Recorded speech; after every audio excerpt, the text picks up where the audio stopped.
You unlock this door with the key of imagination. Beyond it is another dimension. A dimension of weird. A dimension of failure. A dimension of random. You're moving into a land of both cheap and gimmicks. Of things and ideas. You just crossed over into the Conquering Theme Parks.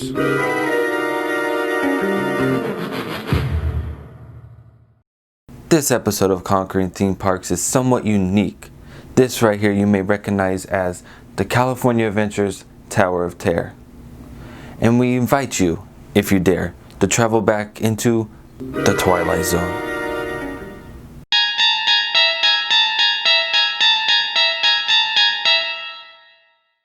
When California Adventures opened in 2001, it didn't meet guest expectations. I mean, attendance wasn't that great. Well, can you blame them? With rides like Superstar Limo, lands like Bountiful Farms and Paradise Pier, and just an overall theme of California. The Disney company was looking for a big crowd pooler to the new park. Disney looked over to Hollywood Studios, MGM Studios at the time, in Walt Disney World to an attraction called the Twilight Zone Tower of Terror.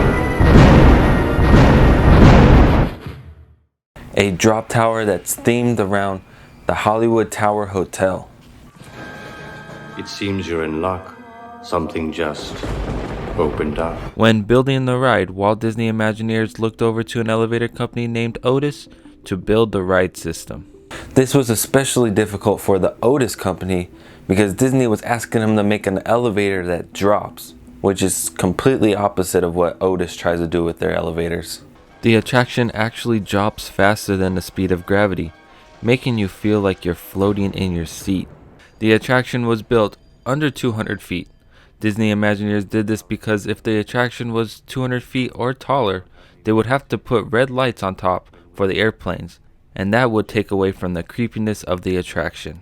The Hollywood Tower of Terror opened on May 5th, 2004. It was a dark and stormy night on October 31st, 1939. 5 guests of the hotel get into an elevator when lightning strikes the hotel, causing the elevator to drop and the guests to disappear. Well, a service elevator just like this one opens up, but this time it's for you. What happened here to dim the lights of Hollywood's brightest showplace?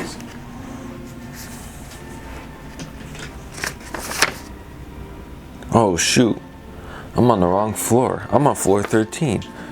Oh.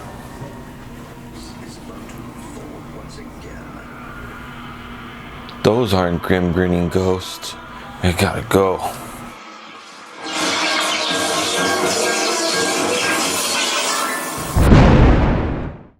The story of the Tower of Terror takes place in a lost episode of the Twilight Zone, also known as an episode that was never created.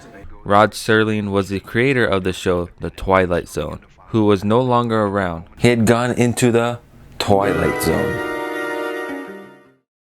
So they used clips from the episode It's a Good Life and the voiceover by Mark Silverman to fit the attraction. Ah, floor 13. This is my floor. On January 3rd, 2017, California Adventures Tower of Terror disappears in the Twilight Zone forever. What happens when we figure out things don't last forever, when they are ripped away with little to remember them from? Some things make a lasting memory, and sometimes... Now let's get this party started.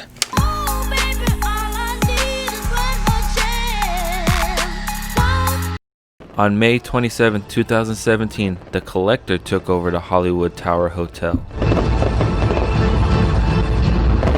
This is the first attraction based around Marvel characters to the Disney parks. It was met with some criticism. As you walk into the Collector's Fortress, there are several nods to Disney Easter eggs. Figment, who's up in that box up there, and some nods to the old attraction of the Tower of Terror, and Marvel Easter eggs throughout. With Cosmo the space dog. Oh, look at the little puppy. the Nova Corp uniform, and of course, can't be in a Marvel themed attraction without Stan Lee. Hey, do you guys validate?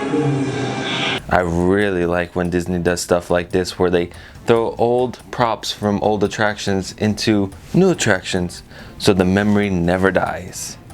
Well, raise your hand so the system can let us in. Scan complete. What's in the system? Mention, the name's Rocket, one of the Guardians of the Galaxy, the smart one. Listen up. You would be teaming up with Rocket to save the Guardians of the Galaxy, who are trapped in the Collector's Collection. Rocket needs you to raise your hands because the system cannot read rodent hands. You will get into the gantry lift where Rocket will cut the power and causing you to drop and lift randomly so the Guardians in the Galaxy can break out. Our buddy Mantis is in the getaway ship waiting for my signal, and then we'll be on our merry way. Now in the boiler room, there are even more Easter eggs in here. Like, remember this guy, Harold from the Matterhorn? And Dolores, the octopus from the Country Bear Jamboree. I guess the collector is a big Disney hoarder, because why else would we have so many Disney themed objects here? Now the tower has an updated randomized drop sequence. Rocket unplugs you and starts things right. Now show me those hands, people. You got clearance. And a lot of bouncing movement. Oh my gosh, this is making me seasick. Depending on the song that is playing during the ride, the drop sequence and the different scenes are chosen randomly. It is said that Free Ride is the more tamer experience, while Born to Be Wild is the more crazier experience.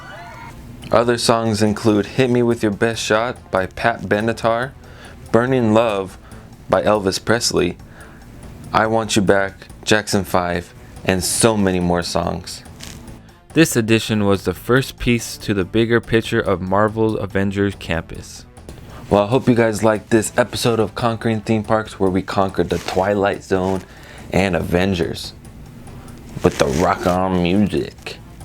Well, anyways, hit that like button if you liked it. Hit that subscribe button for more adventures. Also, check out the links at the end of my video for more of me, more of my adventures, and where to find me on the social media, guys. Rock on, guys.